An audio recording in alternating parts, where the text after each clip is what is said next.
ગયા લેક્ચરમાં આપણે આત્મપ્રેરણ વિશે ભણેલા હતા. આત્મપ્રેરણ એટલે એક સોલેનોઇડ, એક વાહક તારનું ગૂંચળું, એને સોલેનોઇડ કહેવાય. આપણે ચોથા ચેપ્ટરની અંદર ભણશું કે સોલેનોઇડમાંથી વિદ્યુત પ્રવાહ પસાર કરવામાં આવે તો એમાં કેટલું ચુંબકીય ક્ષેત્ર ઉત્પન્ન થાય છે એનું સમીકરણ મેળવશું, પણ એ ચોથા ચેપ્ટરમાં આવશે. એ સમીકરણ અત્યારે આપણે ડાયરેક્ટ યાદ રાખવું પડશે. તો સોલેનોઇડ જે છે એ આવું વાહક તારનું ગૂંચળું છે. તમે સ્પ્રિંગ જોઈ હોય, બોલપેનની અંદર જે રિફિલમાં સ્પ્રિંગ આવે છે, એ સ્પ્રિંગ એટલે એક પ્રકારનું સોલેનોઇડ કહેવાય.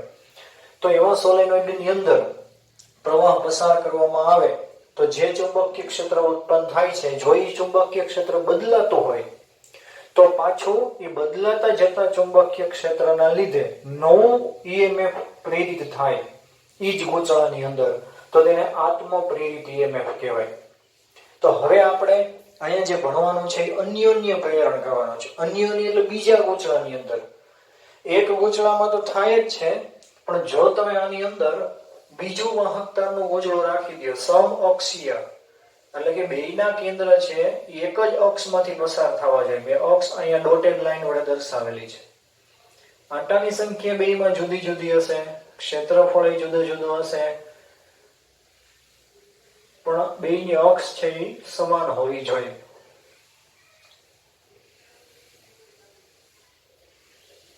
આ રીતે તો આ બીજું ગૂંચળું અંદર આપણે દર્શાવી દીધું. બે આપણી પાસે વાહક તારના ગૂંચળા છે, બેયની અંદર આંટાની સંખ્યા જુદી, ક્ષેત્રફળ જુદું, એટલે કે ત્રિજ્યા જુદી જુદી છે.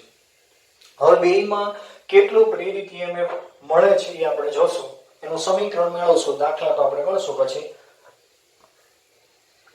આપણે અહીં પાવર સપ્લાય અત્યારે દર્શાવેલો નથી, નહીતર શું કરવાનું હોય તો કે આ છેડા જે છે એને તમારે બેટરી સાથે જોડી દેવાના, જેમ આપણે આત્મપ્રેરિત ઈએમએફમાં કરેલું હતું એ જ રીતે. પણ અત્યારે આપણે આદર્શ પરિસ્થિતિ છે એટલે દર્શાવવાનું નથી, તો આપણે ખાલી સમીકરણ મેળવવું છે. એટલે હું અહીંયા નામ લખી નાખું છું. અંદરનું જે ગૂંચળું છે એને આપણે બીજા નંબરનું ગૂંચળું કહીએ, એ નંબરે આપી દઈએ, અને બહારનું જે મોટું ગૂંચળું છે એને આપણે પહેલા નંબરનું ગૂંચળું કહેશું. હવે આપણે પહેલા નંબરના ગૂંચળાની અંદર આંટાની સંખ્યા એટલે n1, એની લંબાઈ એટલે l1. લંબાઈ તો જો કે સરખી જ છે એટલે ખાલી l લખશું આપણે, બેયની લંબાઈ સમાન છે.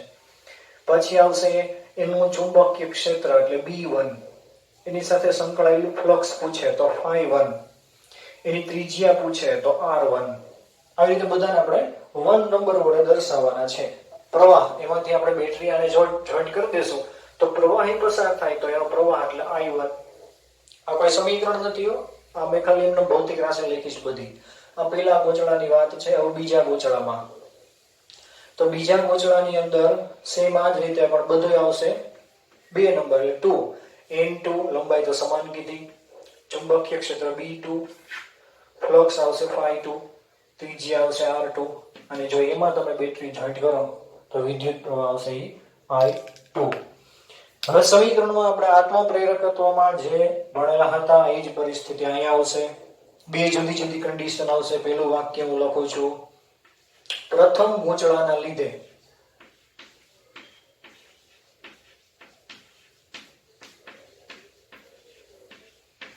બીજા ગૂંચળામાં અન્યોન્ય પ્રેરણ. આવું આપણે લખશું. પ્રથમ ગૂંચળાના લીધે બીજા ગૂંચળામાં એટલે શું કહેવા માંગે છે તો કે પહેલા ગૂંચળા સાથે તમારે બેટરી જોઈન્ટ કરવાની છે, પછી તો કે એમાં વિદ્યુત પ્રવાહ છે એ બદલવાનો, એટલે એનું ચુંબકીય ક્ષેત્ર બદલાશે. એનો ચુંબકીય ક્ષેત્ર જે બદલાય છે એ બીજા ગૂંચળા સાથે સંકળાશે, કારણ કે એની અંદર રાખ્યું છે.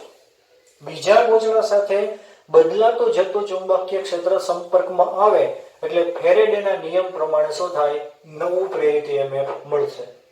તો આપણે કોની અંદર ફેરફાર કર્યો તો કે પહેલાના પ્રવાહમાં ફેરફાર કર્યો એટલે I1.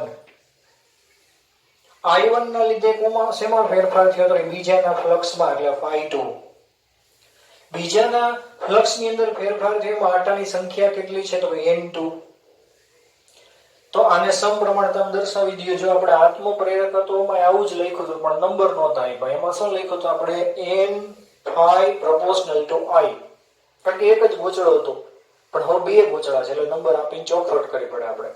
તો અહીંયા સમીકરણ આવું બનશે કે ભાઈ બીજાના ફ્લક્સમાં ફેરફાર થાય છે પણ એ કોના લીધે, તો કે પહેલાના પ્રવાહના લીધે.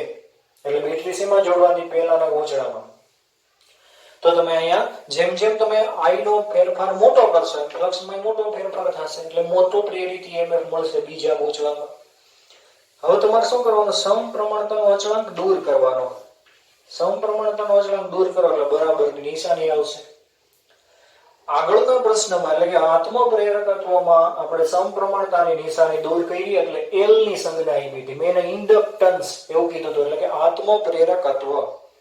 અહીંયા આવશે M ની નિશાની, એને કહેવાય અન્યોન્ય પ્રેરકત્વ. ઇંગ્લિશમાં શું કહેવાય એને, મ્યુચ્યુઅલ ઇન્ડક્ટન્સ. એટલે M વડે દર્શાવ્યો છે, મ્યુચ્યુઅલ ઇન્ડક્ટન્સ. હવે આપણે અહીં નંબર લખવાનો છે, તો નંબર કઈ રીતે આપવા, કારણ કે ખાલી એમ વડે તો અત્યારે દર્શાવાય નહીં, નંબર તો આપવા જ પડશે, બે ગૂંચળા છે એટલે. તો નંબરમાં આવશે પહેલા ફ્લક્સનો નંબર, પછી વિદ્યુત પ્રવાહનો નંબર. ફ્લક્સ કોનો છે, બીજા ગૂંચળાનો એટલે અહીં 2. પ્રવાહ કોનો છે, પહેલા ગૂંચળાનો એટલે 1. આ આપણું સમીકરણ થયું. હવે સેમ પ્રોસેસ આત્મપ્રેરકત્વમાં આપણે પછી શું કર્યું હતું, વિકલન. તો અહીંયા વિકલન કરશું, સમયની સાપેક્ષમાં વિકલન લખશું, અહીંયા t ની સાપેક્ષમાં વિકલન. ટેક્સ્ટબુકમાં વિકલન કરીને થાય પણ આપણે કરશું કારણ કે આપણે દાખલામાં એ સમીકરણનો ઉપયોગ કરવાનો છે. તો અહીંયા આવશે n2 સમયની સાપેક્ષમાં વિકલન એટલે d∅2/dt બરાબર m21 અહીંયા આવશે di1/dt. હવે બે બાજુ માઈનસ નિશાની આપી દો તો આ શું થઈ ગયું, ε2 એટલે કે બીજા ગૂંચળામાં પ્રેરિત EMF બરાબર જમણી બાજુ તો એમ નંબર રાખશો m21 di1/dt. આ થઈ ગયું પ્રેરિત EMF નું સમીકરણ. દાખલામાં ઉપયોગ આવશે, ટેક્સ્ટબુકમાં ન થઈ પણ આપણે આ લખવાનું છે એટલે તમે સાઈડમાં ટેક્સ્ટબુકમાં અથવા તો તમે જે બુક બનાવો છો ને એમાં આ જ રીતે લખજો.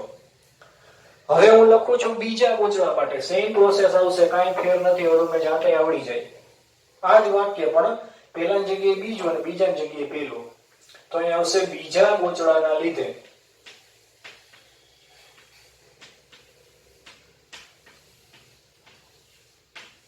પ્રથમ ગૂંચળામાં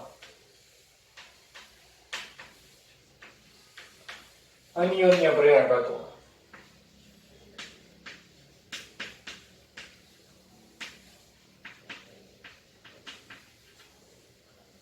તો હવે આવું જ સમીકરણ હવે તમને જાતે આવડે, 1 હોય ત્યાં 2, 2 હોય ત્યાં 1 લખવાના છે, બાકી કાંઈ ફેર નહીં આવે. તો અહીંયા આવશે n1, ફ્લક્સ આવશે ∅1 અને સમપ્રમાણતાની નિશાની કરીને પ્રવાહ આવશે I2. એટલે હવે બેટરી શેમાં જોડવાની હોય આપણે, આ બીજા ગૂંચળા સાથે. તો પ્રશ્ન એ થઈ પહેલા ગૂંચળા સાથે શું જોડવાનું. પહેલી કન્ડિશનમાં આપણે પહેલા ગૂંચળા સાથે બેટરી જોડી હતી, તો બીજા ગૂંચળા સાથે શું જોડવાનું, તો ગેલ્વેનોમીટર. આપણે આગળના ઘણા બધા પ્રયોગમાં જોડેલું જ હતું. તો સેમ જ રીતે અહીંયા આપણે ગેલ્વેનોમીટર જોડવાનું હોય, પણ આપણે ક્યાંય દર્શાવવાનું નથી અત્યારે. સમપ્રમાણતાની નિશાની દૂર કરો, અહીંયા આવશે મ્યુચ્યુઅલ ઇન્ડક્ટન્સ એટલે M, પહેલા ફ્લક્સનો નંબર, પછી પ્રવાહનો નંબર અને પ્રવાહ I2. પાછું આપણે સમયની સાપેક્ષમાં વિકલન એટલે બાજુ લખું છું, t ની સાપેક્ષમાં વિકલન.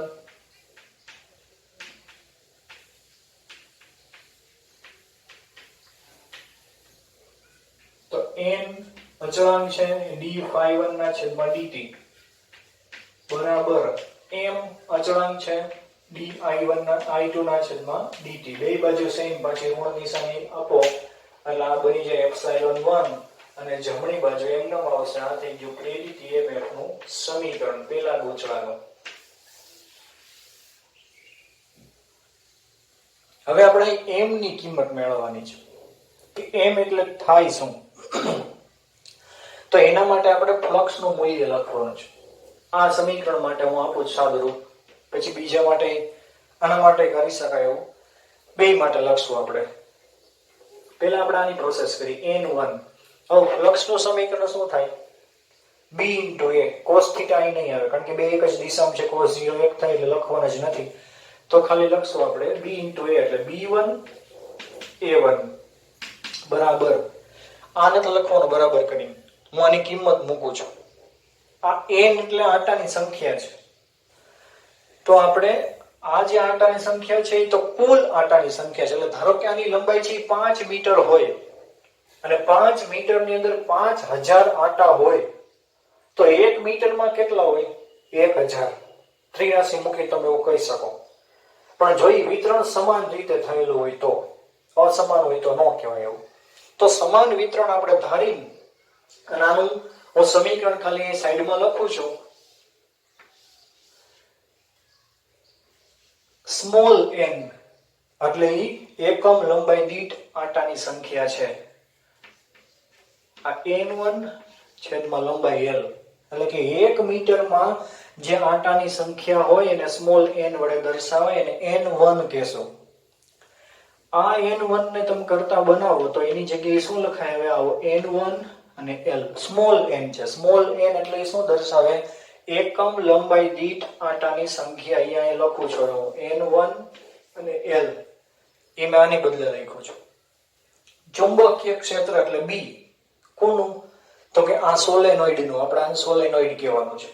હવે મેં હમણાં કીધું એમ કે ચોથા ચેપ્ટરમાં આપણે સોલેનોઇડ નું ચુંબકીય ક્ષેત્રનું સમીકરણ મેળવશું, પણ અહીંયા આપણે જરૂર છે એટલે ડાયરેક્ટ યાદ રાખવાનું છે. સોલેનોઇડ નું ચુંબકીય ક્ષેત્રનું સમીકરણ અહીં લખું છું અત્યારે હું, નોંધ કરીને તમે લખી નાખજો સાઈડમાં. સોલેનોઇડ નું ચુંબકીય ક્ષેત્ર. સોલેનોઇડ એટલે વાહકતાનું ગૂંચળું, બીજું કાંઈ નથી.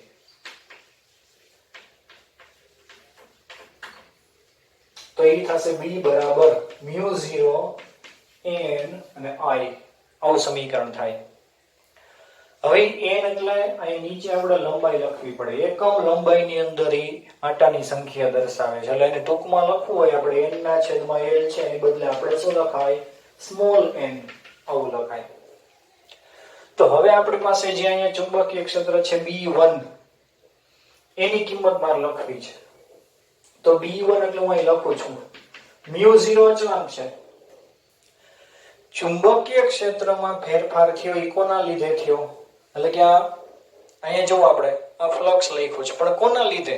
બીજાના વિદ્યુત પ્રવાહના લીધે. તો અહીંયા n2 આવશે અને I2 આવશે. આ ખાસ સમજવાનું છે. ત્યાં n1 ને I1 નથી લખવાના, એ તો અહીંયા આવી ગયા n1 જ્યાં આટાની સંખ્યા હતી નહીં. પાછું સમજાવું છું, આ અગત્યનું છે, ખાસ સમજવાનું છે. n1 અને φ1 એની મેં કિંમત લખી અહીંયા. φ એટલે b * a અને એમાં નંબર આપી દીધા 1. એ તો સમજાઈ ગયું.